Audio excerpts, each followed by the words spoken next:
Okay, y'all. My name is Shanna. Welcome to my channel.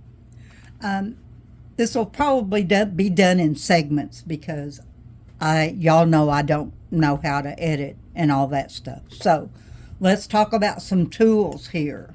And basically, you need X-Acto knives.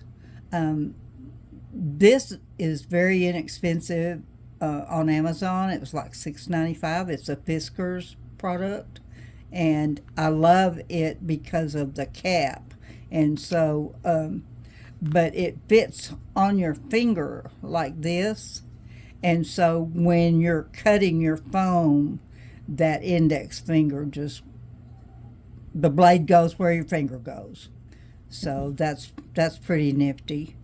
And and then just a regular X-Acto, and I keep this one in a cork because I don't want to get cut.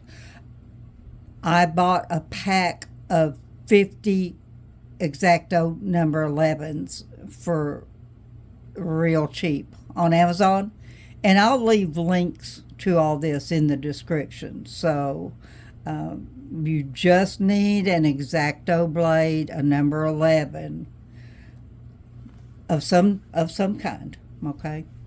I've got some really pointy tweezers, and that's for pulling tight corners up and trimming so that everything looks neat.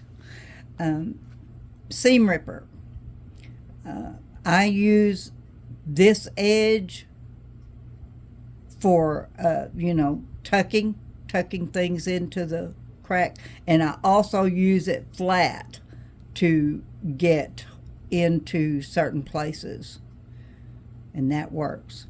Another tucking tool, I think this old Joe Nail nail file, it's a diamond. I think it's pert near as old as my daughter, but anyway, Steve wrapped it in duct tape just to give me a better grip. This thing is wonderful because it's blunt, and it will kind of open up one of those slits a little bit so that you can get the fabric in there, and it has its purpose. It has its use. Scissors. These are $16.99 on Amazon. I splurged for the sake of my hands and the cramping that I suffer from quite frequently. They do an excellent job. I trim big pieces, okay, down, and then I use these just to cut a chunk out of, if I just need this, then that's what I'll use, these to cut a small piece out, okay. And then the embroidery scissors, after I have tucked, if I have anything to clean up, these do a real good job because they are razor sharp. So these are a Fiskar's product also. So I will try to remember to leave links to everything. And of course, a chopstick. I mean, how can you do anything without a chopstick? I have had a couple of instances where I needed to go, and that looks really big, and yeah, it is, but it will work when you've got to punch down a chunk of fabric. So there we have the tools. Now I want to talk to you about fabric. My cats, okay? Ricky is a ginger, and he's a dark ginger. Well, I had this fabric, and I thought, oh, that's going to be perfect. But it was too strong. But when I turned it over, it was perfect. So I just want you to understand that the backside of a piece of fabric can work and be just as beautiful as the front side.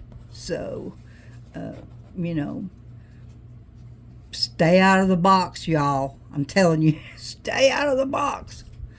Okay, fabric with texture. You can see the texture in this green, and I liked. At first, I thought I had messed up when I placed the stripes vertically, but that really just